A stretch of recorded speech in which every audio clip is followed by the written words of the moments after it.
The last couple of slides I've got are simply things that I use as my life mantras and life mottos. They're all on my phone, actually. This is where I've taken them off. And these are things that are meaningful to me, and I hope they're meaningful to you. And the reason I keep them is part of my striving to boost my mental health every single day. Remember, mental health is like physical health. We need to keep working at it. Number 1, ask. Always ask. Those who ask may get rejected. Those who don't never get rejected because they never ask. But those that keep asking eventually get what they want. So I ask a lot. And I ask even when I think the answer will be no. Because sometimes persistence pays off. Or I learn how to ask, or I ask somebody else. I've already shaped the question by asking that person all the time. And so when I go to that person, I've already shaped what I want to say. Number 2, every sustained action or choice brings results. The key word there is sustained.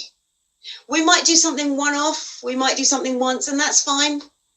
It may or may not continue to give us results. But if we continue thinking, if we continue acting in a certain way, if we sustain that action or we sustain that focus or belief, that will give us results. And that actually means if we sustain negative thinking, if we sustain negative beliefs, unfortunately, those are the results that will come about. So it's not a case of if I have one negative thought is a problem. It absolutely isn't. It's the sustained thought that is what is going to bring about the result.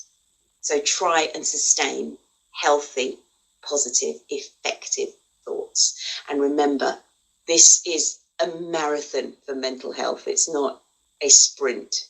You won't necessarily just achieve it just like that. And in actual fact, mental health, peak mental health, is something that will continue growing and building and changing as you go throughout life. But it is a general feeling of feeling great every single day. This is one of my favorites. Lend yourself to others, give yourself to yourself. And that's really good to remind me if I'm ending up giving too much time to others, and I'm only lending you my time. That's a really nice one.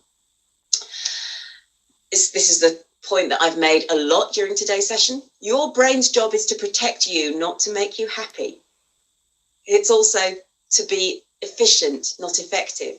You have to choose happiness actively, consciously. You have to choose effectiveness because the brain has evolved to keep us safe. That's why our brain looks out for fear. That's why our brain tends to be worried about things. Why? Because that's going to help our survival. Efficiency, same thing. It's going to help our survival. But if we want to be happy, we have to consciously, actively choose it. Same thing. If we want to be effective, we have to consciously, actively choose it. And then hopefully train our brain to make that choice a habit. Sustained action. Every so often ask yourself, what do I really want? And realign. And when you have realigned, you will find those things will come to you so much quicker.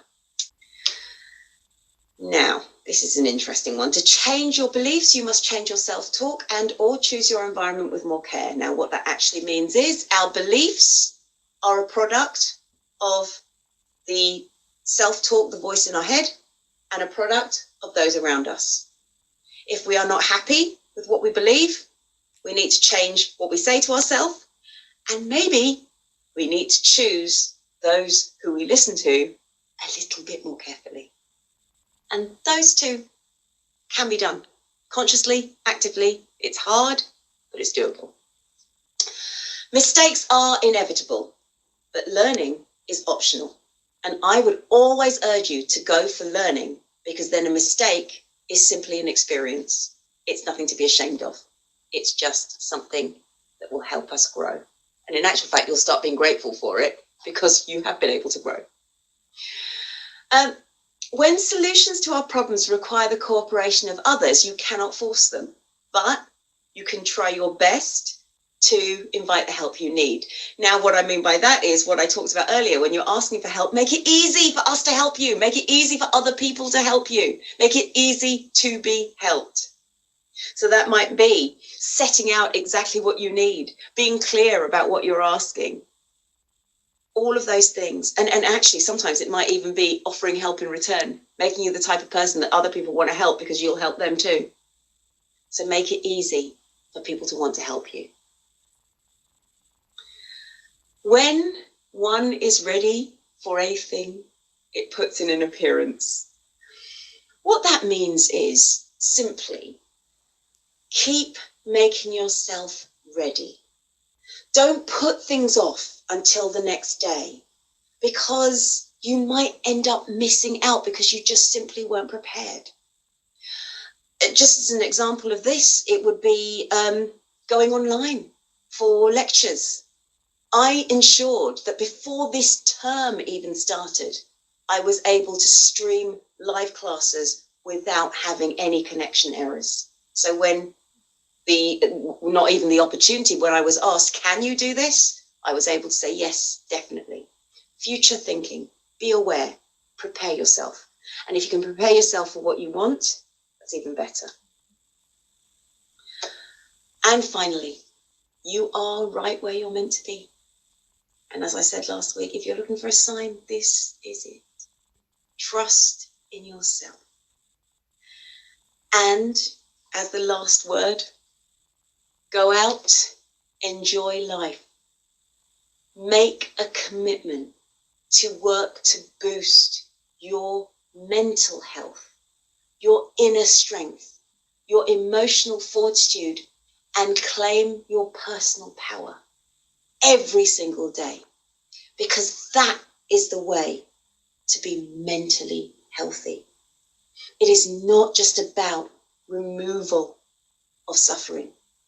It is about putting yourself in a position to thrive.